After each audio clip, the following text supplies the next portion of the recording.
बहुत सारे लोग हेट भी करते हैं हमारे जगत भैया से, और कहीं ना कहीं हमारी झूलन देवी से भी अब बहुत सारे लोग चिढ़ने लगे हैं, क्योंकि उनका एटीट्यूड लोगों को अच्छा नहीं लग रहा है।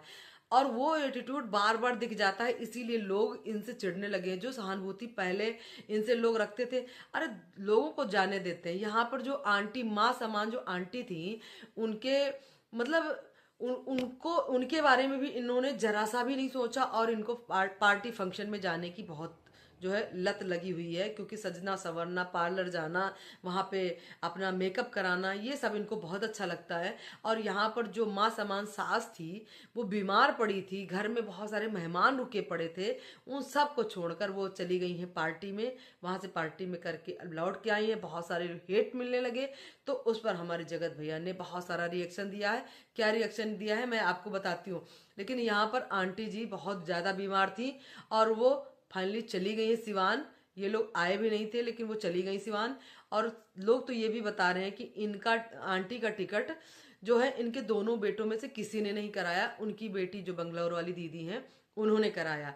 इतना इन लोगों के पास टाइम नहीं था कि माँ बीमार पड़ी है, तो कम से कम अगर जगत भैया को जाना था, पार्टी में जरूरी था। ठीक है, मैं मानती हूँ पार्टी में जाना जरूरी होगा, वो आपके घर में आए थे। और लेकिन आपने ये भी कहा कि अगर वो नहीं आते तभी मुझे जाना था, तो वो आप पहले से ही प्लानिंग करके रखे थे। तो अगर आपको जाना था तो आप जाते, कम से कम हमारी झूलन देवी यानी जगत भाभी को तो ना लेके गए होते।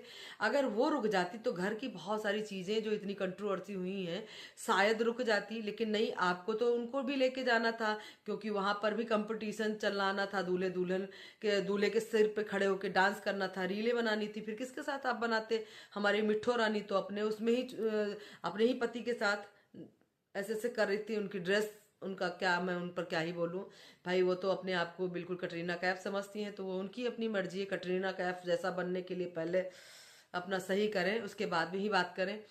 कटरीना कैफ बनने की कोशिश करें। हाँ, तो मैं बात कर रही थी अपनी झूलन देवी पर। जैसे हमारे जगत भैया को वहां जाना था, तो उनको नहीं जाना था।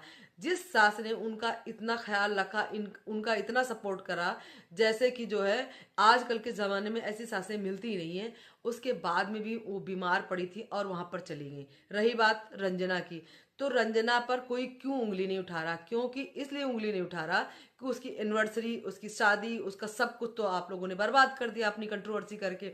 अगर उसको मौका मिला, उसके बाद में भी सब लोगों ने देखा है, सब लोगों ने देखा है पूरी एनिवर्सरी में उन मियाँ बीवी ने पूरा अपना फर्ज निभाया, 100% दिया।